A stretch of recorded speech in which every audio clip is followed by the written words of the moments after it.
Hi peeps, welcome back to my YouTube channel Kitchen Celebration. Now I'm going to walk you through a little story. Some 2 days before Halloween, I was just looking through YouTube and I saw a lot of people doing vlogs on Halloween, cupcakes, baking and everything. So I decided to do a vlog, and then I think about the vlog, and then I realized I have nothing at home, like just maida, just vanilla essence, and I really do not have anything at home except for very few basic baking items. So then I sat down and I decided what I have to do with just what I have. At that moment I did not lose hope. I just wanted to put up a video for you guys, and I thought this was the right time to post a vlog.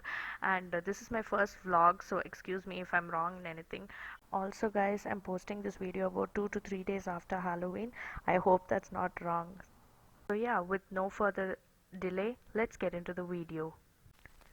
So yes, when I decided what that I'm going to be vlogging my Halloween experience, I literally wrote down and I jotted down what I have to be doing for the cupcakes and the cookies. So I wrote down even the recipe for different cupcakes. So this was my plan: a red velvet cupcake, no spread sugar cookie, finger cookie, jam melted for blood, sugar syrup for fake glass, and white and dark chocolate that has to be melted. I also did a little plan and I sketched what design has to go on which cupcake and on which cookie. So to go about with the plan, I started off the previous day itself. First, I moved on to the sugar syrup for the fake glass. For that, I took about half cup of sugar and 3/4 cup to 1 cup of water, and I allowed it to boil. And I use this thermometer to check the temperature at which my sugar syrup is. The sugar syrup has to be in a particular temperature for it to set and it to look like glass. Thermometer is not the only option to know the temperature or to know the consistency of of your sugar syrup. There are of course another other techniques, and I'll be showing you one more technique through which you can decide if your sugar syrup is in the right consistency. So this is the next technique where you need to take a drop of your sugar syrup and put it inside a bowl of water. So in different temperatures your sugar syrup will come to a different consistency inside the water. So when you see in this, the sugar syrup is not really holding its shape, so we need a sugar syrup that will hold shape. So this is the reference I had for the temperature at which my sugar syrup has to be. So my reference said it has to be about 140 to 50 degrees. So now I drop one drop of my sugar syrup into the bowl of water, and it actually held shape, and I felt it was fine. And then I immediately checked the temperature.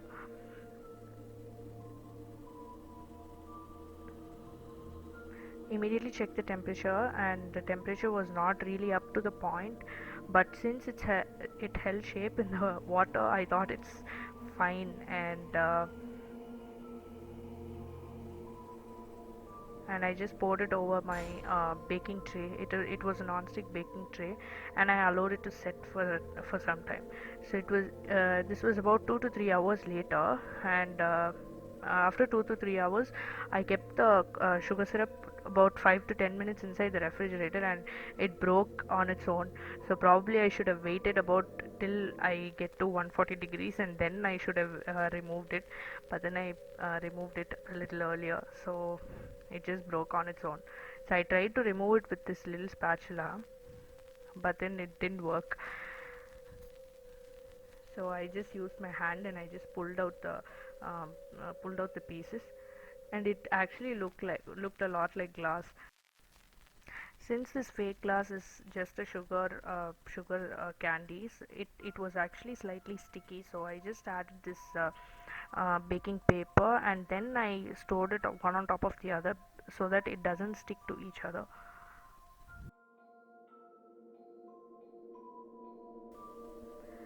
So yes, after storing this in an airtight container, I just had my dinner, and then I started off making my no spread sugar cookies. So for that I had about half cup of butter and half cup of sugar that was powdered, and my butter was at room temperature. So I creamed the butter first until it was light and fluffy, and then I added the sugar.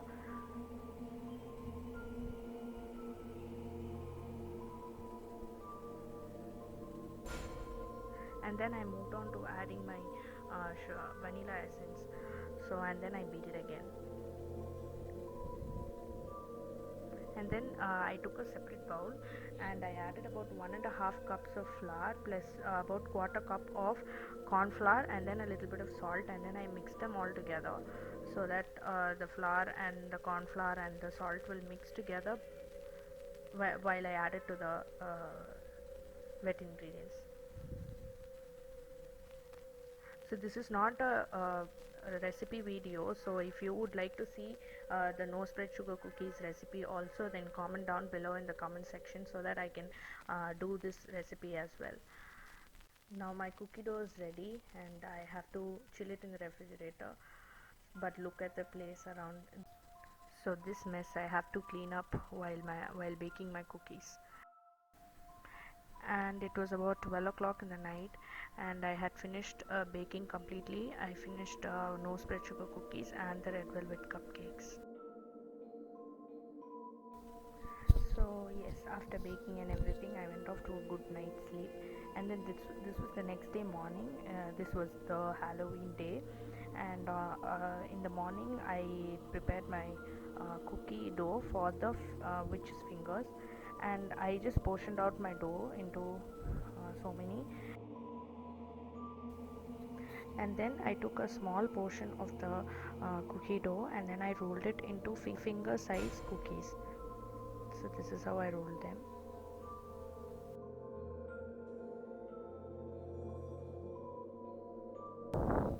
So after I rolled out about 5 to 6 fingers, what happened was the butter started melting, and the dough was a little too wet for me to roll it. So I just used a little bit of flour and I dusted a little bit of flour and then I rolled it so that it will not stick to the board that I'm using. So now all of my witch's fingers are ready, and I've rolled it down. So on now I'm taking one almond and placing it on the top, whichever side you want you can use it as your top on of the rolled dough, and then I'm making a few impressions with a knife to make it look like knuckles, and then another impression with my thumb, and then again I move on to making the knuckles, and again one more thumb impression towards the end. So now it looks almost like fingers, and they are quite scary once they are baked. I kept the witch's fingers inside the refrigerator for it to set a little bit, and then I had left it for baking. So while that's baking, I moved on to my no spread sugar cookies. So for the no spread sugar cookies, I smeared some melted white chocolate on top of the cookie, and then I placed some eyes like candy melts on top of it so that it looks a little spooky and little exciting. So, and I also made three so that just in case I make any mistakes I can just use the others. So I made three.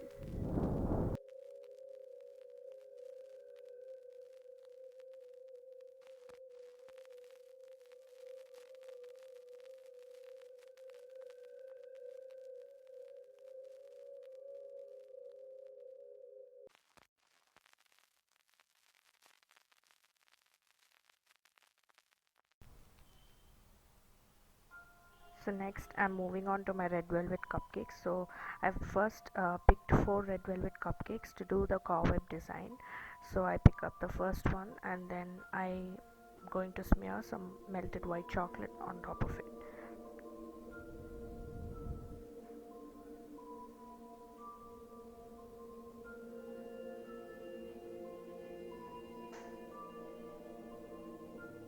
And yeah, I'm done with all the four, and then I sucked up some jam, some melted jam into a little syringe just to give that Halloween effect. And then I place the fake glass into the and I push it into the cupcake. I place like 2-3 pieces of glass, and then I add the blood, the fake blood on top. But then I found this was not working, so I just took another one, and then I added some more glass pieces, and then I added the jam with just the spoon. I just added it below just to give that blood effect, and not really to make it beautiful, but just to give that blood effect, and then spreaded it with the syringe that I used earlier.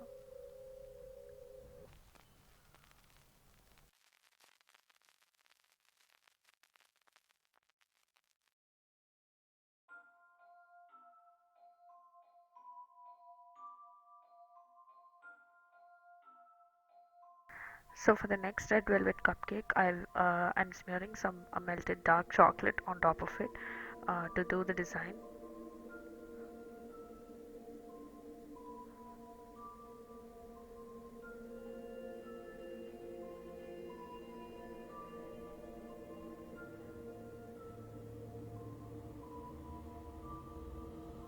Yeah, so I went off camera to do all the other four.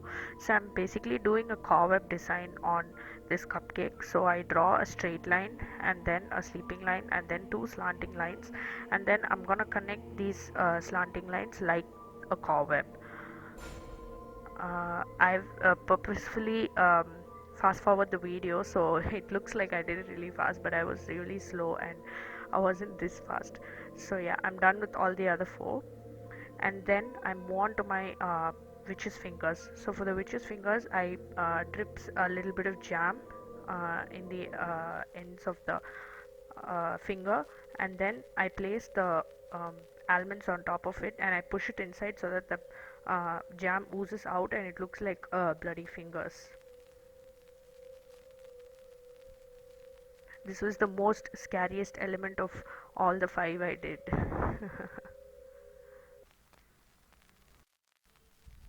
Yes, so we come to the last and final design. For this design, I used a brownie cupcake. The recipe is already up on my channel and you can check it out.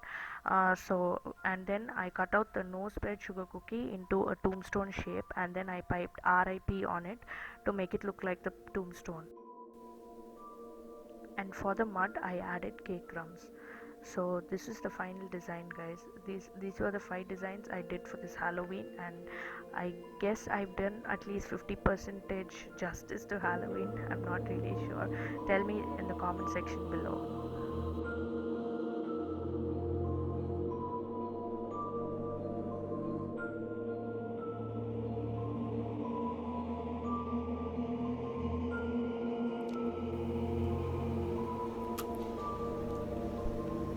And that was me eating the witch's fingers. So that's it, guys. We've come to the end of this vlog. I hope you guys like the video. Please do not forget to like the video and share it with your friends, because sharing is caring. And also subscribe to Kitchen Celebration. Thank you, guys. Thank you for watching.